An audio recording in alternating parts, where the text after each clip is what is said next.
ഞാൻ ചോദിക്കട്ടെ, വാർത്ത വന്ന എന്താ?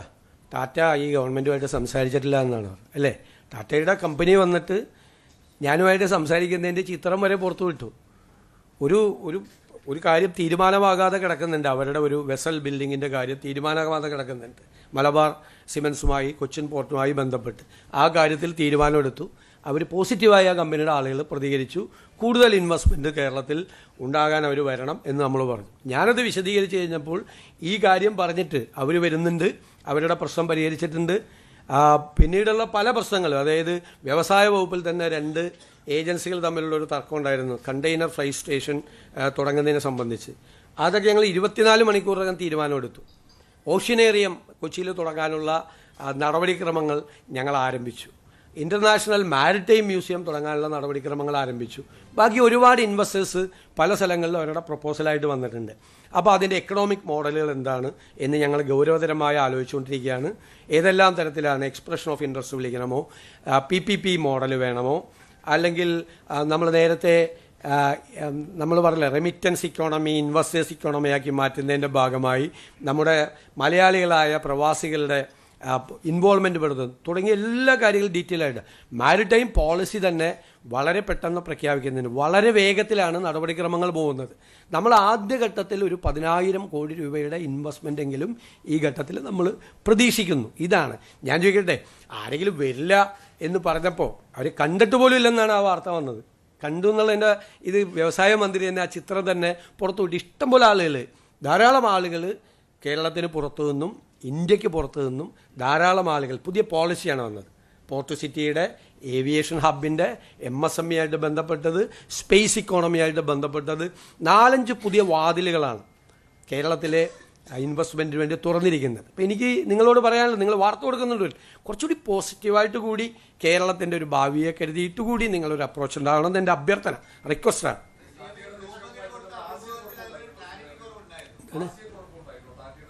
ഇല്ല ഒന്നുമില്ല. അത് പറഞ്ഞ സമയത്ത് ഒരു കാര്യം പറഞ്ഞിട്ട് രണ്ടാമത് ഈ ഘട്ടത്തിൽ 10,000 കോടി രൂപയുടെ ഇൻവെസ്റ്റ്മെൻറ്റ് ഉണ്ടാവും എന്ന് പറഞ്ഞതിനെ കുറിച്ചിട്ട്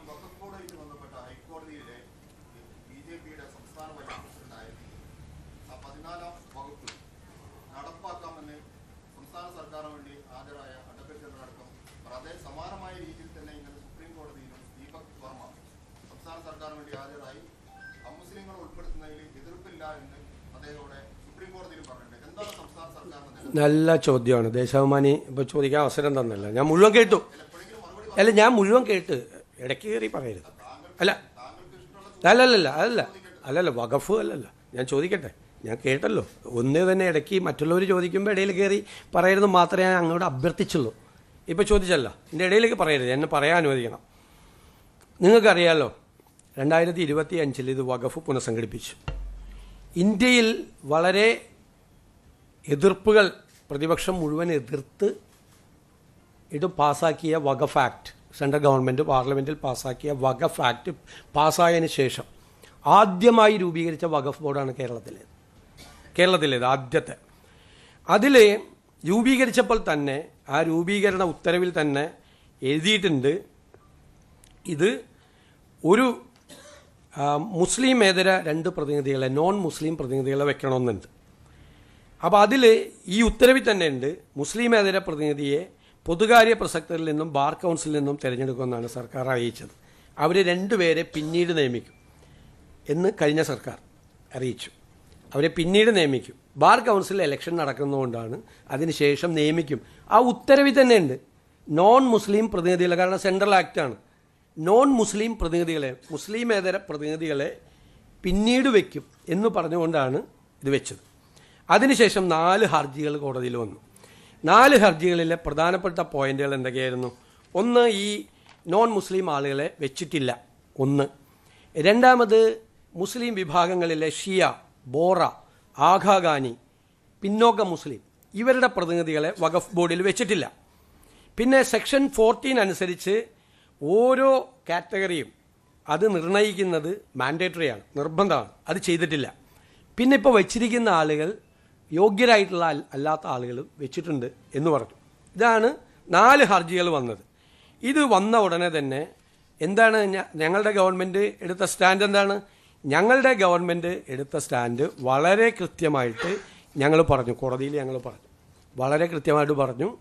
ഇതെല്ലാം പരിശോധിച്ച് ഞങ്ങൾ വഖഫ് ബോർഡ് ഞങ്ങൾ കോൺസ്റ്റിറ്റ്യൂട്ട് ചെയ്യാം, പക്ഷേ ഈ ഹർജികൾ തള്ളണം എന്ന് ഞങ്ങൾ ആവശ്യപ്പെട്ടിട്ടുണ്ട്. ഹർജികൾ തള്ളണം എന്ന് ഞങ്ങൾ ആവശ്യപ്പെട്ടിട്ടുണ്ട്. കോടതിയിൽ ഞങ്ങൾ ആവശ്യപ്പെട്ടിട്ടുണ്ട്, ഹർജികൾ തള്ളണം എന്ന് ഞങ്ങൾ ആവശ്യപ്പെട്ടു. ഇനി ഇതിൻ്റെ മീതെ സുപ്രീം കോടതിയിൽ പോയി വഖഫ് ബോർഡ്. അപ്പോൾ അവിടെ വെച്ച് വഖഫ് ബോർഡ് എന്താ പറഞ്ഞിരിക്കുന്നത്? വഖഫ് ബോർഡിൻ്റെ ചെയർമാനൊക്കെയുള്ള ആളെന്താ പറഞ്ഞിരിക്കുന്നത്? അതായത് അമുസ്ലിം അംഗങ്ങളെ സെക്ഷൻ 14 പ്രകാരം വെച്ചുകൊള്ളാം, ബാർ കൗൺസിലിൽ നിന്നും പൊതുകാര്യ പ്രസക്തരിൽ നിന്നും മുൻ വാഗ്ദാനം അനുസരിച്ച് ചെയ്തു കൊള്ളാം. ഇപ്പോൾ പോയില്ലേ ഇതെല്ലാം? അവർ പോയി പറഞ്ഞാണ്, സുപ്രീം കോടതി പോയി പറഞ്ഞാണ് വെച്ചുകൊള്ളാം. സെക്ഷൻ 14 പാലിച്ച് വഖഫ് മുന്നോട്ട് കൊണ്ടുപോകാൻ അനുമതി വേണം. കേരള സർക്കാർ ഹൈക്കോടതിയിൽ ഹർജി തള്ളണം എന്ന് പറഞ്ഞിട്ടും ഹൈക്കോടതി തള്ളിയില്ല. അപ്പോൾ കേരള സർക്കാർ ഹൈക്കോടതിയിലെടുത്ത സ്റ്റാൻഡ് എന്താ? ഈ ഹർജി തള്ളണം എന്ന സ്റ്റാൻഡാണ്. അതേ കാര്യമാണ് സുപ്രീം കോടതിയിൽ പോയി വഖഫ് ബോർഡ് ആവർത്തിച്ചത്. എന്നിട്ട് പ്രതിപക്ഷ നേതാവ് വർഗീയത പരത്തുന്നതിന് വേണ്ടിയിട്ട് ഒരു മുസ്ലിം ഒരു വിരുദ്ധ വികാരം ഉണ്ടാക്കുന്നതിന്, മുസ്ലിങ്ങളെ UDFനും ഈ സർക്കാരിനും എതിരാക്കുന്നതിന് വേണ്ടി തെറ്റായി നടത്തിയ വർഗീയ പ്രചാരണമാണ് പ്രതിപക്ഷ നേതാവ് നടത്തിയത്. ഈ ഹർജി തള്ളണം എന്നാണ് ഞങ്ങൾ ആവശ്യപ്പെട്ടത്. ഈ ഹർജിക്ക് മുമ്പ് തന്നെ ഇത് നിയമിച്ച സമയത്ത് ഈ 2 അമുസ്ലിം അംഗങ്ങളെ ഞങ്ങൾ നിയമിച്ചുകൊള്ളാം എന്ന് പറഞ്ഞ സർക്കാരാണ് അദ്ദേഹത്തിൻ്റെ സർക്കാർ. It's on record. അദ്ദേഹം പറഞ്ഞിട്ടുണ്ട്, അവരുടെ ഗവൺമെൻറ് പറഞ്ഞിട്ടുണ്ട് 2 പേരെ വെച്ചുകൊള്ളാം. ഞങ്ങൾ ഈ പരാതി മാത്രമല്ല, 4 പ്രധാനപ്പെട്ട പരാതികൾ വന്നപ്പോൾ ഞങ്ങൾ ആ പരാതികൾ പരിശോധിച്ച് വഖഫ് ബോർഡ് കോൺസ്റ്റിറ്റ്യൂട്ട് ചെയ്യാം, പക്ഷേ ഈ ഹർജികൾ തള്ളണം, ഗവൺമെൻറ് ചെയ്തോളാം എന്ന് പറഞ്ഞു. ഗവൺമെൻറ്റിൻ്റെ ഈ സ്റ്റാൻഡിനെയാണ് വഖഫ് ബോർഡ് പോയി സുപ്രീം കോടതിയിൽ പോയി ഉയർത്തിക്കാട്ടിയത്. ഹർജി തള്ളണമെന്ന് സംസ്ഥാന സർക്കാർ പറഞ്ഞിട്ടും ഹൈക്കോടതി ഞങ്ങൾക്ക് പ്രവർത്തിക്കാൻ അനുമതി തരുന്നില്ല. ഞങ്ങൾ നേരത്തെ വാഗ്ദാനം ചെയ്തിരുന്നത് പോലെ 2 അമുസ്ലിങ്ങളെ വെച്ചുകൊള്ളാം എന്ന് പറഞ്ഞിട്ട് ഈ വർഗീയ പ്രചരണം നടത്തി ഞങ്ങളുടെ സർക്കാരിനെ പ്രതിക്കൂട്ടിലാക്കാൻ പ്രതിപക്ഷ നേതാവോ CPMോ വിചാരിച്ചാൽ നടക്കില്ല. ഇതാണ് ഞങ്ങളുടെ സ്റ്റാൻഡ്. ക്ലിയറാണ്. യെസ്.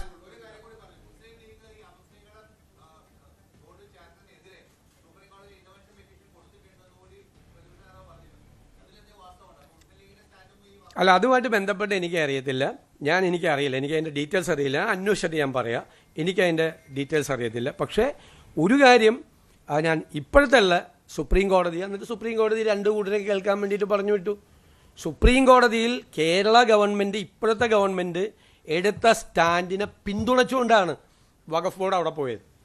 സർക്കാർ തള്ളണം, ഈ കേസ് തള്ളണമെന്നാണ്, ഈ ഹർജികൾ തള്ളണമെന്നാണ്.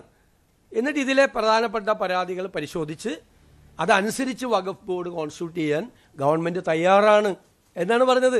എന്നിട്ട് എന്തു പ്രചരണമാണ് നടത്തുന്നത്? അല്ലല്ലോ, ഞങ്ങൾ അങ്ങനെ പറഞ്ഞിട്ടില്ലല്ലോ. അല്ലല്ല, അങ്ങനെ ഞാൻ ചോദിക്കട്ടെ, കഴിഞ്ഞ ഗവൺമെൻറ് എടുത്ത നിലപാടെന്താ? അമുസ്ലിങ്ങളായ ആളുകളെ വെച്ചുകൊള്ളാമെന്നാണ്. കാരണം അത് ഗവൺമെൻറ് പാസ്സാക്കിയ നിയമമല്ലേ അത്. ഞങ്ങളല്ല കേട്ടോ, നിങ്ങൾ പറഞ്ഞത് ഈ അമുസ്ലിങ്ങളായ ആളുകളെ പിന്നീട് വെച്ചുകൊള്ളാം എന്ന് ഉത്തരവിൽ തന്നെ ഉണ്ട്. പിണറായി സർക്കാർ ഇറക്കിയ ഉത്തരവ് നിങ്ങൾ വായിച്ചു നോക്ക്, ആ ഉത്തരവിലുണ്ടത്. എന്നിട്ട് ഇപ്പോഴും വഖഫ് ബോർഡ് പോയി ഹൈക്കോടതിയിലും സുപ്രീം കോടതിയിലും പറയുന്നത് ഞങ്ങളത് വെച്ചുകൊള്ളാം എന്നാ.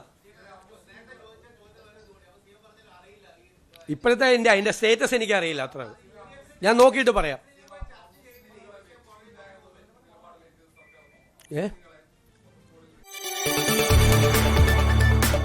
കൂടുതൽ വാർത്തകൾക്ക് News 18 Keralam YouTube channel subscribe ചെയ്യുക.